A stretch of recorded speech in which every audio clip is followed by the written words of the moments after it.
welcome to Arts Express. This is Prairie Miller, and on the show, let's start with what's happening in America. Scott Ritter joins George Galloway on his Open University on the airwaves this week with a deep dive into the passion of protest.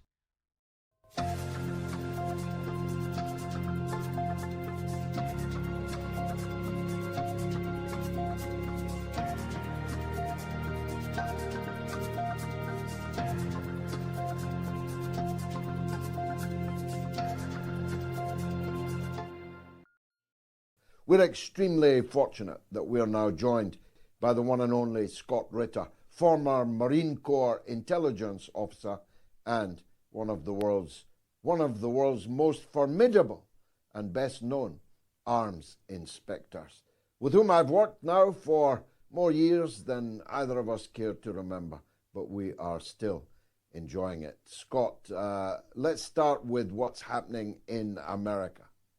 I never thought I'd see the day. Not when the cops were laying into young people protesting, because I'm so old I saw them killing students at Kent State University in 1970, 54 years ago. I saw how they treated the young demonstrators at the Democratic Party convention in Chicago in 1968. So I'm getting on. I'm not amazed at what the cops are doing to the young protesters protesting this war. I'm totally amazed that all the people that would have been protesting against the Vietnam War are now cheering on the bludgeoning to the ground of those protesting this one in Gaza. How do you feel about it?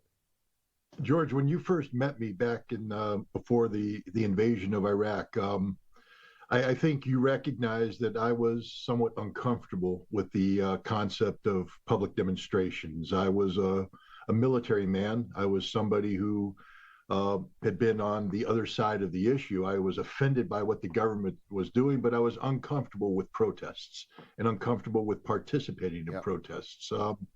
But you and others convinced me that that's what needed to be done to get the message out. So I walked with you proudly in London. And I walked with others proudly. You have been consistent in your passion and in the methods of expressing your passion, to include protest. I was surrounded in the United States by people of the Vietnam era, and they spoke of the necessity of reviving the spirit of the Vietnam protests. And they went into the streets and they protested and they screamed and they did what they did. And then they disappeared because they were very much the weakened warriors. They were the summer soldiers. They didn't have what it took to stick out the fight. Some people did, but by and large, these passionate protesters succumbed to the reality of time, the reality that for a protest to succeed, it needs to be sustainable. But they claim to be morally based. And I've watched them over the years attempt to revive the passion of protest. And they've been unable to do so because at the end of the day, they lack the passion. What we're finding out is they lack the conviction that they are simply empty suits, or should we say empty tie-dye t-shirts. These are not real protesters anymore. These are the fake of the fake. The students today have picked up the baton. They are running with this issue. They are doing that which you and I were demanding of others back in the day, back when we were trying to stop the Iraq War. They are on their own volition stepping up to the battle line. They are doing battle and they are paying the price. These aren't weekend warriors. These aren't summer soldiers. These are committed protesters for a cause that they deeply believe in. And at this time, at this moment in history, this is where those Vietnam War era protesters, those failed protesters of the Iraqi war, need to rise up and rally, because this is a just cause. This is a cause worthy of their sentiment, of their passions, of their sweat, and even of their blood. And yet they are silent. Not just silent, George, you are right. They are on the other side. These are traitors. These are treasonous beings. These are people who mean nothing. And I will say this right now to the anti-war movement in America today: go to hell. You have lost me forever because you are not the anti-war movement. There is a genocide taking place in Gaza today. There is a horrific conflict that is costing tens of thousands of innocent Palestinians their lives. And you are silent, not just silent, but you are on the side of the police, the thuggish, brutish police who are coming in and enforcing the constitutionally questionable edicts and orders of the governors and the mayors and the school administrators. Freedom of speech means nothing in America today. Freedom of assembly means nothing. Yes, these students might be trespassing. So what? What do we want of our students? Wherever you are in the world, you want people who have open minds and open hearts. They are going to university to learn to become good citizens, citizens who empower themselves with knowledge and information, but not just book learning, but to actually get out and be amongst the people, to learn the reality of life. And here they are confronted with one of the greatest evils in modern history, the genocide taking place in Gaza. And they have said, no, they will not remain silent. And they have done what we demand of good citizenship. They have stood up to be accounted, to hold people accountable. And the rest of society is backing away, especially those hypocrites who claim to be anti-war. There is no anti-war movement in America today. I mean, the anti-war movement is out there with the students. The students are there. The students have taken up this cause. But those who claim to be anti-war, those who disappointed me in the lead up to the Iraq war and disappointed me ever since, have proven that my disappointment was not, falsely thrown out there. They are a disappointment. They are hypocrites. They are the worst of society because they claim to be one thing, but they have been exposed as another. I am sickened by the fact that the anti-war movement in America today is silent, not just silent, but sitting on their butts cheering on the police that they once claimed to want to confront themselves. Liars, hypocrites, the scum of the earth. Is Netanyahu going to invade Rafah in your view, Scott? Yes, because nobody's going to stop him. There's no force out there right now that Netanyahu is afraid of. He's not afraid of Joe Biden. He's not afraid of the United States. He should be, but he's not. He's not afraid of the International Criminal Court. He's not afraid of the International Court of Justice. He's not afraid of the United Nations. He's not afraid of anything. So he is going to invade Rafah. He is going to commit a horrific crime. I believe the world will be silent in the face of this because at the end of the day, our governments lack the courage of conviction that those students have at Columbia University, University of Texas, UCLA, and other campuses, Emory College, across this nation. The Israelis are paying a price on the ground in Gaza, and they are not able to conceal forever the damage that this is doing to their own young people. A number of the paratroopers who were supposed to turn up for duty in Rafah absconded. A number of soldiers are now refusing, and many soldiers have been killed and wounded.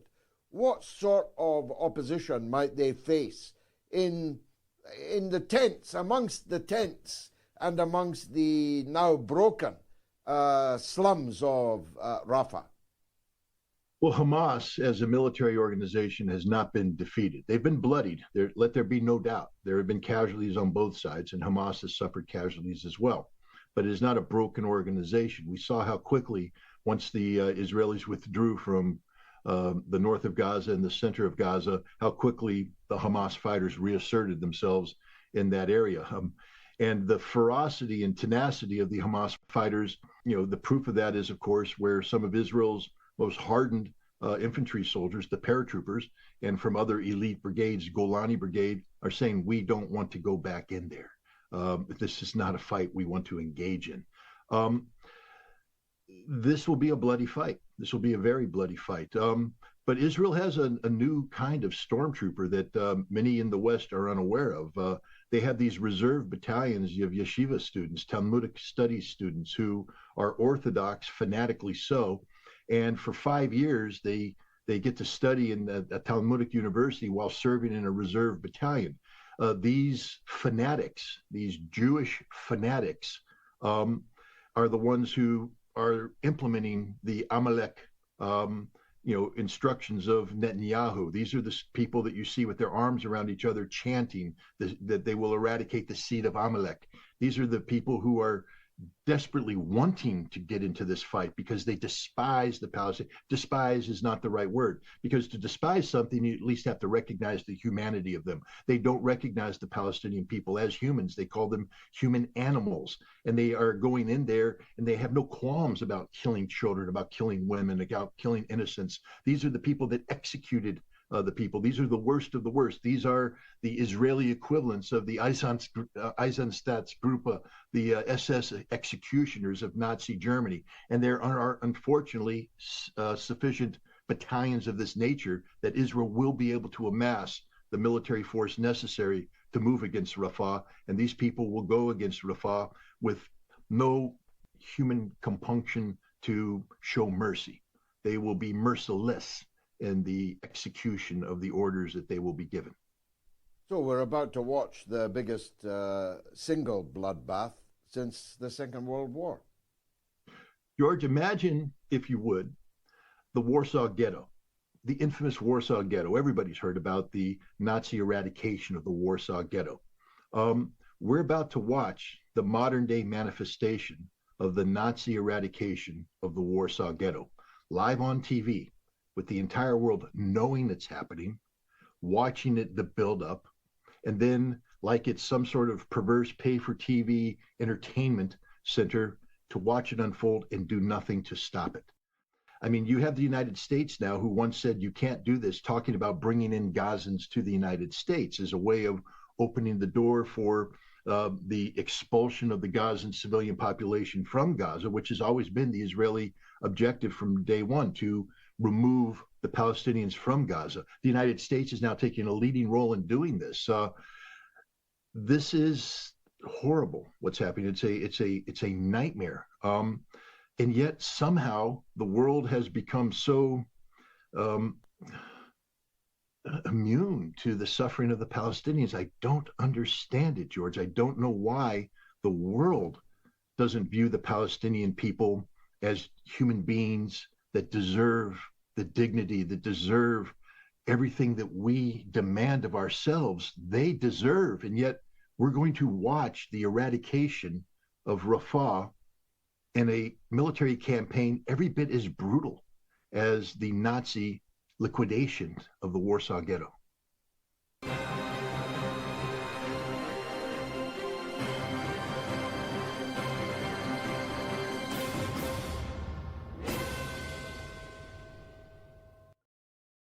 And coming up next on Arts Express, 3 alternative reporters dissect that White House Correspondents' dinner that just transpired, a gathering of a particular elite contingent of the U.S. press that might otherwise be termed the Biden state media.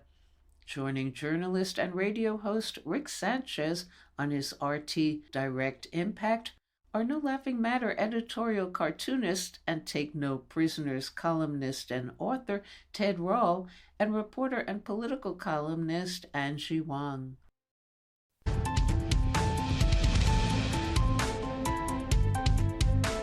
Hi, everybody. So glad you're there. We hold no punches, so look for it. Truth Bomb, the most self-serving and dishonest Correspondents' dinner you will ever see. It just took place in Washington, D.C. Angie, I got one for you. Celebrities, multimillionaires, politicians, and members of the corporate media in America all came together to get drunk and to tell each other how wonderful they all are. This is called the National Correspondents' Dinner. I'm sure you've either attended or heard of this. It's an event which in the past at least allowed for some dosages of honesty. But this year, it was horribly disgusting. It was a sham of an event where some dude from Saturday Night Live, this guy goes up on stage and he tells everybody what a horrible person Donald Trump is and what an incredibly great human being, like Mother Teresa-ish kind of person Joe Biden is. I'm sorry, but the most decent person ever, and those people who are there are also incredibly, incredibly decent. Are they really, Angie? Oh my goodness. Everyone in that room is part of the Biden state media. They're only being invited because they're kind to Biden and bad to Trump.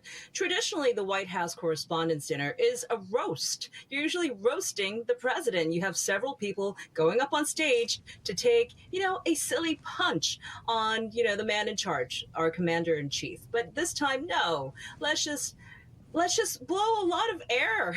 Like, it's just, the whole thing is bad. Even the fashion was bad. The hair was bad. The speeches were like, other networks are not republishing what's being said because it was so awful. It was part of the script. But understand, everyone in that room is so scared to say anything bad about Biden because they will be disinvited from the White House from this point forward. Ted, how decent is it to continue a war in Ukraine where the poor Ukrainians have run out of soldiers and you're doing everything possible to annihilate the population of a country? How decent do you have to be to see Israel massacre some 15,000 children, apparently kill some 30 to maybe 40, maybe 50, who knows, really, because nobody's really counting, but we have some official numbers, Palestinians in Gaza. How decent do you have to be to make sure you're the person responsible for making sure that happened? Just a question, Ted. Look, I wish I knew how decent you'd have to be to send over $100 billion in U.S. taxpayer money over to fight these very conflicts that you just mentioned.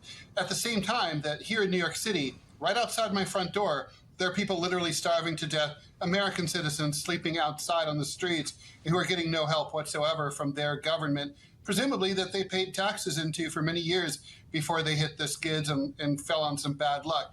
Now, I mean, the meme that Joe Biden is a decent person, it persists, but it is not, there's not much there. I always think about how, this is a guy who repeatedly lied about how his own wife died. Right? Like he kept claiming that she was killed by a drunk driver.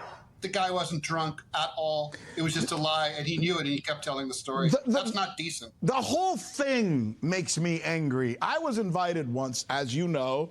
I worked at CNN, and I worked at NBC, and I worked at Fox, and all these places, and I was part of that culture. I bought into that culture, but I remember I was invited to go to the Correspondents' Dinner once, and I refused. I always felt that if you're a journalist, you shouldn't go get drunk with the people that you are supposed to have a rivalrous relationship with. My job is to check you, to ask you hard questions, not to be your buddy. And to see all these people there together, all friendly and telling jokes and patting each other on the backs, the whole thing is wrong. It's not just wrong now. It was ridiculously wrong this year. This is the worst I've ever seen. But it's been wrong for a long time, Angie. Oh, yeah, but they have to put up this play. This whole Hollywood production, they have to keep it going. It's part of the script. You got to understand, this is the club, as you know. And thank you very much, Rick, for not being part of that establishment class, for doing eyewitness reporting and old-fashioned journalism. Not to call you old, I do the same. But we are here to be completely unbiased. I know that's not necessarily job security these days in the newsroom.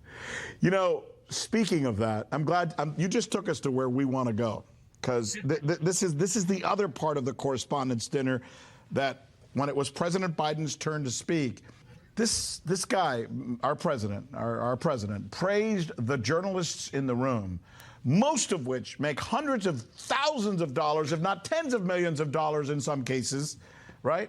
Reading a teleprompter in some air-conditioned office building, but this is how he describes them. Rushing into danger for others is my definition of patriotism and heroism.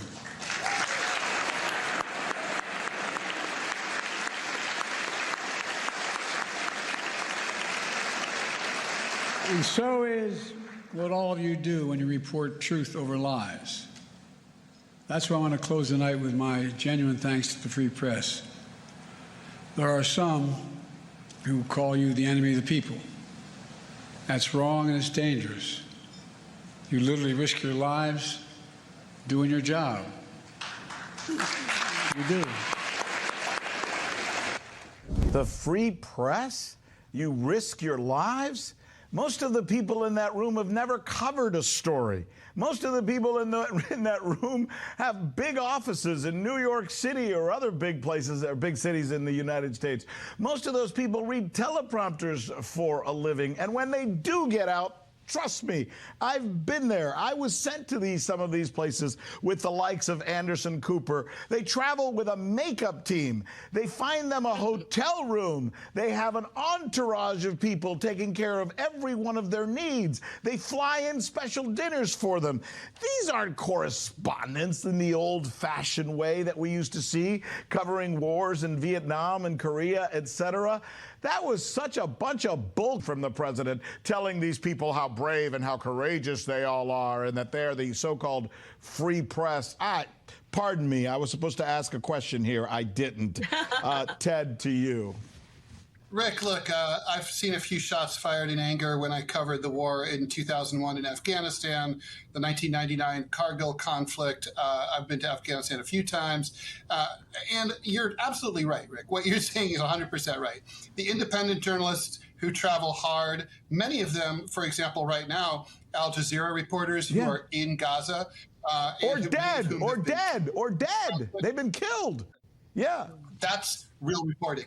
I've seen major network guys literally, like you said, had like pallets of beer shipped to them at their special posh place, supposedly in the war zone. I mean, it's a joke.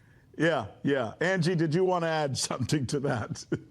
Yeah, I mean, of course, real journalists run to the epicenter of conflict, and we cover it. I don't know if anyone in that room has done that. Joe Biden on that night could not even spoon himself lettuce into his mouth. So I don't know what he's talking about. He himself is reading off a teleprompter that evening. I don't think those are actually his words coming out. Yeah, well, that's obviously true with almost everything Joe Biden does. But to be respectful, he's not, a young man. So, and to also be fair, yes, I agree. It was a little worse this year than it has been in previous years because they're protecting him so much and they don't want anything to get in the way of his being reelected, I guess.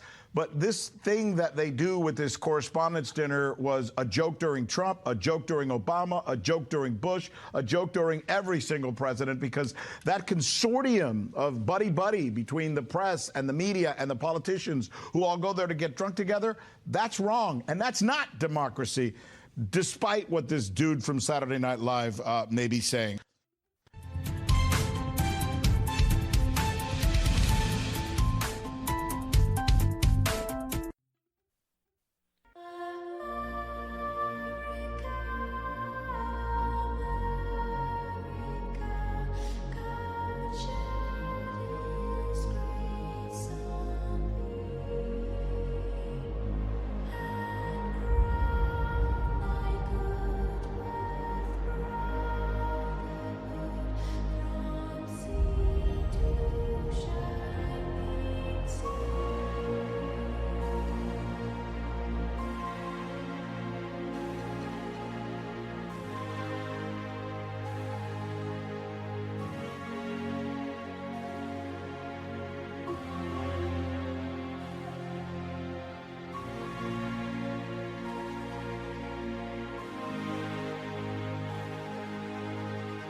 And now on Arts Express, nothing like Nat. Joining us from Seattle is performer and composer Lionel Cole, nephew and composer of music legend Nat King Cole, deeply inspired creatively by his uncle, yet forging for himself a different musical path. Cole will be speaking about all that and more, including his upcoming tour, The Lionel Cole Experience, at 54 Below in New York City on May 14th, and at the Velvet Note in Atlanta on May 20th and 21st. But first, what couldn't be more relevant in our critically troubled world today? A past live performance of Cole interpreting on stage Marvin Gaye's What's Going On? Then Lionel Cole. Exactly.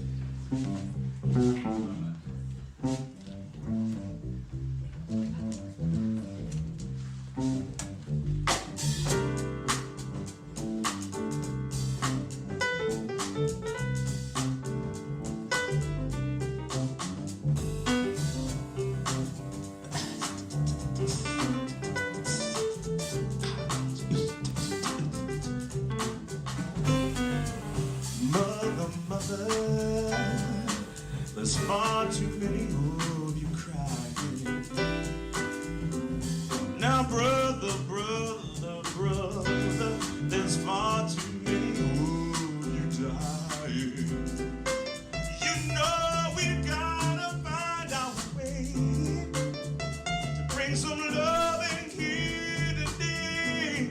Oh, now, Father, Father, now we don't need to escalate, because war is not the answer, but only love can conquer. Hey, hey. You know we've gotta find our way to bring some understanding here today. Stop picking lines and picking signs. System, don't bother me, system, with brutality. So talk to me so you can see what's going on, what's going on, what's going on, what's going on. Hey, swing, oh. Hey, Prairie, this is Lionel Cole. Awesome. Thank you for making the time to talk to me. Okay. Well, hello and welcome to our show. Hi.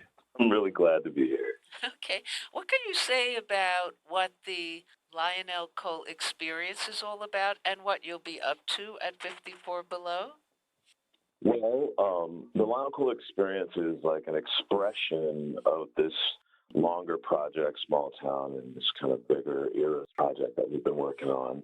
It encompasses a couple of different bands, but the one we're putting forward right now is my own personal sort of Pet Shop Sounds record. It's called Small Town Volume 1, and we'll be performing the entire record, not just Volume 1, but Volume 1 and Volume 2, live at 54 Below with the full band, including 3 horns and 2 strings. It's going to be so moving.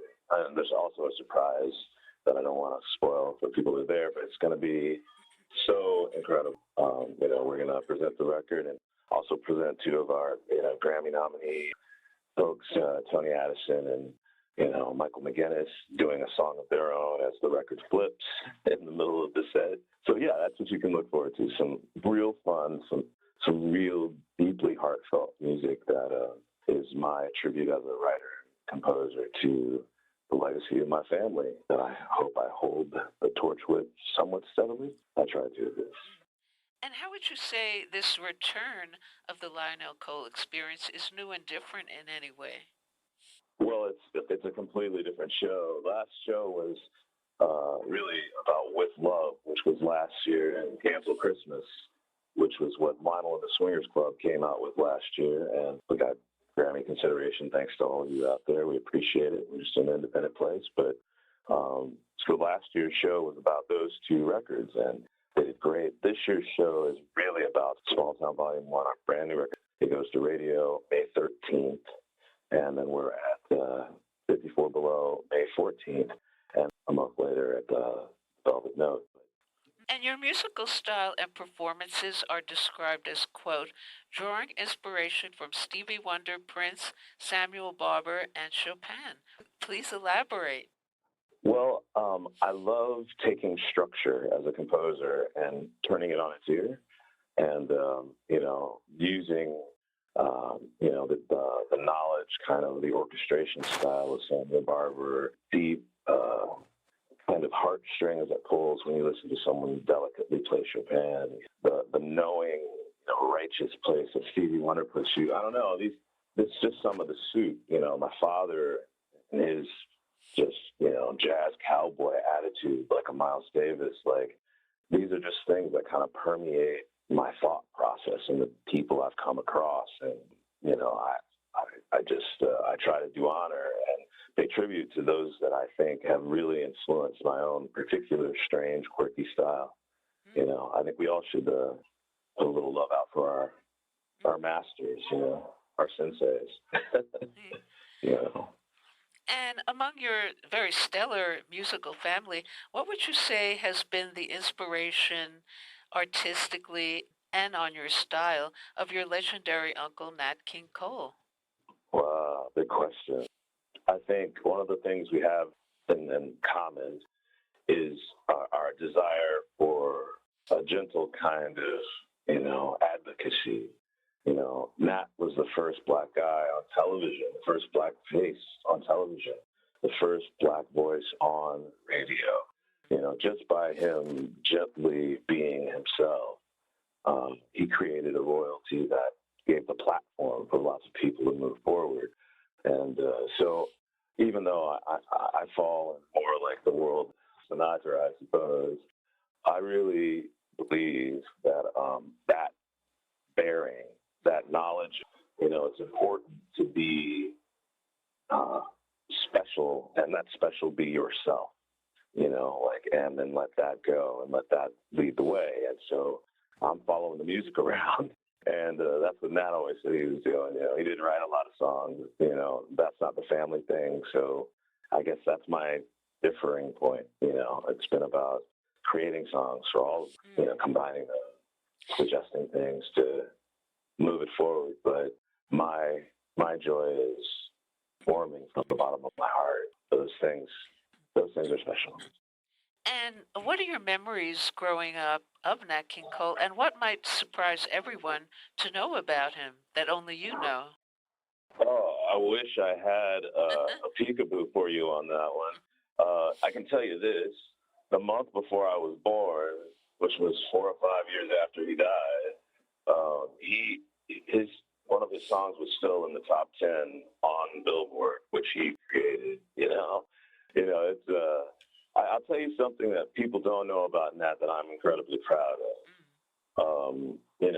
For many years I was in Los Angeles and working in the film industry, and as it turns out, Capitol would invite us as a family down to the lighting of the Christmas tree on the top of the Capitol building. And one of the years I was there, a young man gave me a cassette tape, and he said, I just want you guys to know we understand what it is. And underneath it was the picture was the Capitol Records building, and the quote was, "The house that Nat built."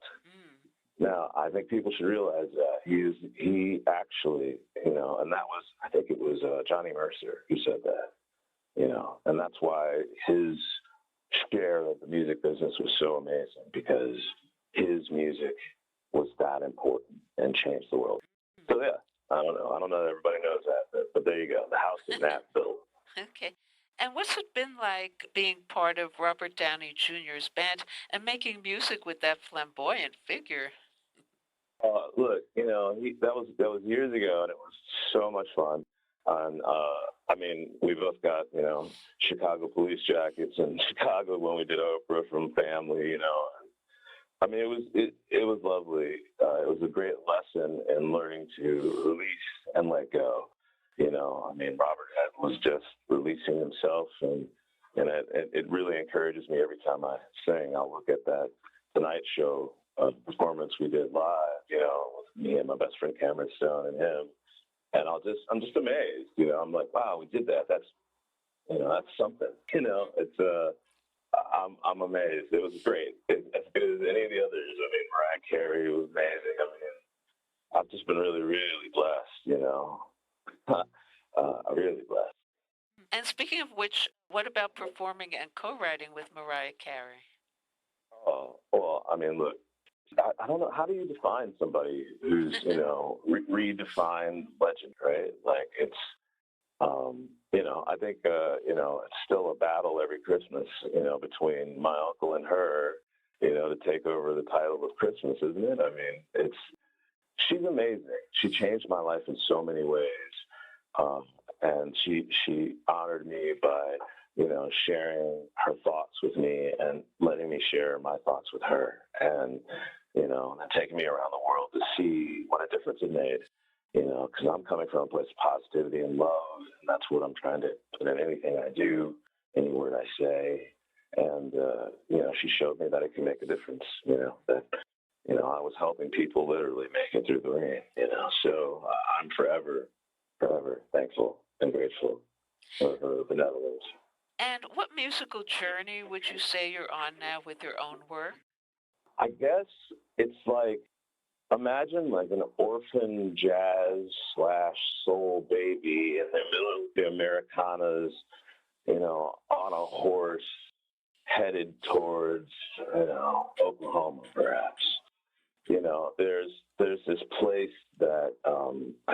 friend of mine, Ray East, say to me, he said, genres are hard to make important. It's incredibly soulful music. It's really catchy and wonderful. That's cool too. And it sounds amazing. We had, it's just, all of my dearest friends, and we just made it as a work of art, to share it with everybody. Old school, like you would listen to Zeppelin 4, or you'd listen to Dark Side of the Moon. We're hoping that this is again, in the style of Frank Sinatra, 11 minutes aside of something really good, And where can people find information about your future appearances and your music? Okay, awesome. You can check me out at LionelColeMusic.com, brother program Lionel and the SwingersClub.com, which is awesome. I'm on all social media, Lionel Cole Music. And check us out at 54 Below on the 14th, and the Velvet Note on the 20th and the 21st. And look out for it on radio on the 13th of May. I'm so excited, guys. And when Lionel Cole looks in the mirror, what does he see? What Lionel Cole sees in the mirror, perhaps the best of me is the rest. And I can continue to feel that way every morning. Like, there's energy towards moving towards the best possible expression of love out of myself, for myself, and thusly for the world. And any last word about the Lionel Cole experience coming up at 54 Below? Hey, I just know that this show will be particularly special because it'll have a full ensemble. Most of them are colleagues who did the record with me. We were touring hot. We did 10 sold-out shows of 11, sell out 54 Below, and they brought us back first. They're amazing. And they're going on this journey with us to give you Small Town as a whole piece, end to end. Can you hear the excitement? I'm so excited. This is going to be a great show. Okay, thank you so much, Lionel, for joining us on the show. I really, really appreciate it. I'm legit a little bit of a fan and was a little nervous to talk to you. So thank you for making it so easy. I appreciate you so much. Okay, take care and good luck with the show. Thank you. Thank you very much. Okay, bye. Cheers.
Arts Express. This is Bro on the Global Television Beat, Breaking Glass. Today's episode, Spring Global TV Series Preview. The good, the bad, and the interesting. What follows are a few global series worth watching in the coming months, a few that no matter when they arrive, they would not be worth watching, and a few that have at least a curiosity quotient. This recounting is from series at two French TV fests, Series Mania, which bills itself as Where Series Begin, and is the largest festival of its kind, with 50 series on view drawn from 369 series from 21 countries, and from the International TV Festival titled Cannes Series at the site of the more famous Cannes Film Festival. Each festival gives out final awards in different categories, and there were telling moments at each award ceremony. At Series Mania, with the grand jury prize about to be bestowed, a young woman suddenly climbed to the stairs with a mild tear gas canister and took to the podium to garner support for the farmers' protest, the Cause Agricole, that has shaken France, with farmers on their tractors barricading key cities, including Paris, because of the rising prices of supplies. She was quickly led off the stage, and not a word was said or written about her protest. In a way, a fitting reminder that series TV most often fails to confront or represses the crisis going on around it. At Cannes, the grand prize was awarded to The Zweiflers, a German series about the history of a Jewish family delicatessen, which links the family's contemporary survival to their enduring the Holocaust. One of the team members noted that the series was important because it was made for and appeared on German TV, allowing the creators to, quote, confront their perpetrators. But as the cast was leaving, another member returned to the podium to make a positive reference to Israel in what seemed a deliberate attempt to counter the brave message from Jonathan Glazer, director of The Zone of Interest, at the Academy Awards, questioning the Zionist perverting of the principles of Judaism in its genocidal actions in Gaza. The twin pronouncements illustrate how the Jewish Holocaust is both a bitter reminder, never to be forgotten, of European violence, but also in its contemporary uses, how it can justify ongoing Holocausts in the present. The interesting, Il Camorrista and the Vatican. The first, directed by Cinema Paradiso's Giuseppe Tornatore, stars Ben Gazzara as a southern Italian mobster. The 1986 series, which was also shot as Tornatore's first film, was never released because the mobster it was clearly based on threatened the director and producers, both legally and physically. With he and his wife now deceased, the series is finally getting a release. High point of his series that features a flawless Gazzara in his appearance in episode 4 before the magistrate charged with over 300 killings. He waves his hands and professes, the original English title of the film was The Professor, to have no idea why he is there, since he only ever wanted to help people. The Vatican, a kind of lukewarm treatment of the corruption and sexual crimes of that institution, has a remarkably similar scene of a cardinal, himself perhaps implicated in embezzling funds, claiming that likewise he also only wants to help people. Herrhausen, the banker and the bomb. Almost documentary portrayal of the Deutsche Bank high official who created a sensation in the financial world by, in 1987, at the height of the global and particularly Latin American debt crisis, proclaiming that banks should be in the business of forgiving debt to allow third world countries to grow. Herrhausen then pioneers female integration into the banking hierarchy and embraces computers as part of the beginning dominance of financialization. He is monitored by the CIA for his stand on debt, but also eventually the victim of a, as the series has it, combination of the East German Stasi and the Red Army, who are sheltered and aided in the Arab cities of Baghdad and Damascus. Yea to the expose of the dangers of Herrhausen's wanting to cancel debt, nay to the way the series represents his improvements as neutral, and the paranoid way it brings together disparate elements which oppose him. Apples never fall. New center of conservative luxury, West Palm Beach is the site of this family expose and mystery series, starring an imposing Annette Bening as a supposedly happy wife gone missing, an adaptation of a Leon Moriarty novel, successful in Pretty Lies, insipid in Perfect Strangers. The mystery element works well here, but the supposed exposing of family secrets mostly amounts to sibling bickering about which parent loved who the best. Three Tears in Borneo. Taiwanese series set in Malaysia about three brothers who get commandeered into the Japanese army and must participate in atrocities performed on the Australian prisoners. An unusual setup, but a strange perspective that in points exonerates the jailers while never even mentioning the melees surrounding the prison, and in that way mimicking the Japanese imperialism of the time. House of Gods. The positive part of this series is that it offers a perspective on the customs of an Iraqi mosque in Australia. It has been described as succession in a mosque. And that's the negative part, the overlay of Western politics on a series that could have shown more of the inner workings and manners without the ultra-competitive electoral overlay. The Good. Machina. This series, written by Thomas A Prophet Bidigan, crosses the always vibrant French social realist tradition with kung fu sequences. A young woman escaped most likely from the French military, hiding out in a small town and counseled by a Marxist worker of color, combats factory goons intent on breaking a strike in support of keeping the factory in France instead of the buyer's intention of moving it to Poland to save money. The male-female camaraderie and the concealed power of the female combatant echoes the Gina Davis Samuel L. Jackson film The Long Kiss Goodnight and makes for a compelling ride. Dates IRL. This Norwegian series touchingly and with a good deal of humor confronts the problem of a generation raised in a virtual reality and not, as the title phrase quotes, in real life. A 25-year-old Ida with an online relationship in the U.S. must enter the dating world where he cheats on her by having a physical relationship in his town. The dating world she enters, though, shows the strains of the online reality as she encounters one date whose sex life seems to have been torn from his own online porn activity, and another who, possibly also for the same reason, climaxes in 8 seconds. Very wise satirical rendering of our current shattered reality, pointing up also that English is the digital language shared by the online couple, with its prominence indicating the global dominance of American tech. Disco 76. The most exuberant and liberatory of all the new series. Fleeing a bland marriage and an overbearing father whose oppressive rigidity recalls the Nazi era, the young woman Doro and her more reluctant brother discover the glamour and freedom of the dance floor through the intervention of black American GIs and then open their own disco in the small town of Bochum. The music hums and the dancing, especially of a dance team, the male member of which Doro falls for, is a sensational revival of how, much like rap later, the disco era liberated not only the dance floor, but the zeitgeist around it. Operation Sabre.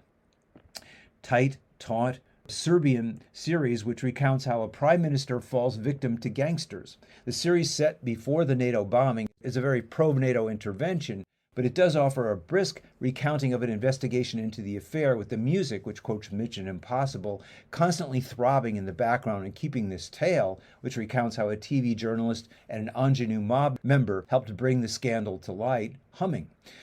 The kind of 70s Alan Pakula of the Parallax View type political thriller that has almost disappeared in the West. Dark Horse. Danish series about how the sins and insecurities of a mother who constantly packs up and flees are visited on her daughter as she lands in a tiny Danish town and tries to accommodate herself to the school hot boy by cooking her mother's ketamine, leading to disastrous results. A cautionary tale where the blame falls not on the daughter, but on the parent's own anxiety and neglect. Blackout. Korean series about a teen drunkard whose last high school binge may have resulted in the death of 2 girls. He cannot remember what happened because he drank so much, but his traces are all over a bloody scene that might have been the murder location. He is sent to prison, released 10 years later, and now must confront his past and figure out who may have actually committed the crime in a town that hates him. A well-worn trope, with Savage River, Back to Life, Rectify, but one that always, as here, produces an invigorating series that challenges the justice system. The Bad. Maxima, billed as The Crown, but in the Netherlands. This series about an Australian investment banker working in New York who slowly falls for a Dutch prince is not a rags to riches, but rather a rich to richer tale. It asks the poignant question, can a girl from the 10% ever really be happy with a boy from the 1%? Opening teaser, supposedly the most dramatic moment of the series, has the banker screaming at her royal mate, "You're telling me my father can't come to the wedding?" It's all downhill from there.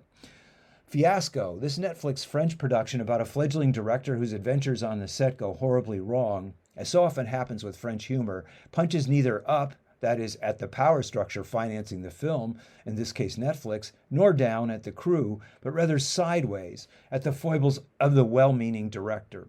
The fiasco is not only in the on-screen production, but also in the meager attempt here at satire-less humor. Done much better, pointedly and with actual humor by The Larry Sanders Show and the underrated episodes. The Source, this French police series titled Eureka in France, views the 2005 uprising in the banlieue of Parisian ghetto from the point of view of a rookie cop and his gangster brother, neatly eliding the protest of a people who are the constant victims of a French state neglect. Disgusting elitist claptrap. Hotel Cocaine, this mirthless series by Narcos creator Chris Brancato, centered around a Miami hotel at the height of both the disco and cocaine frenzy, unlike Disco 76, misses the exuberance of the moment in saving money by not buying the rights to disco hits and by its ill-conceived idea that watching gangsters put stuff up their nose is sexy and engaging. Traces the conflict of two Cuban brothers, the manager of the hotel and a drug lord, in a well-worn trope executed grimly and unimaginatively. Soviet Genes, Latvian series set in Riga in the 1970s, whose hero, presented as a rebel, is a petty crook on the lookout for blue jeans and Walkmans, which to him signify freedom in a heavily regulated and surveilled society. The problem here is the commercial alternative to an oppressive state is the detritus of market capitalism. After the Party, New Zealand show starring Brit Commonwealth stalwarts Peter Mullen and Robin Malcolm, in a series where Malcolm's rude, offensive, and self-righteous school teacher is gaslighted by Mullen's endearing ex-husband. The problem with the series is that the Malcolm character is not just a difficult woman, we've seen that before and it often works, but rather a domineering and oppressive one who is right at every turn, even as she attempts to control her students. It's like cheering on the bellicose Kissinger disciple Hillary Clinton over the corrupt racist Donald Trump, when in fact it's very difficult to tell which one is more insidious. In this series, they both win.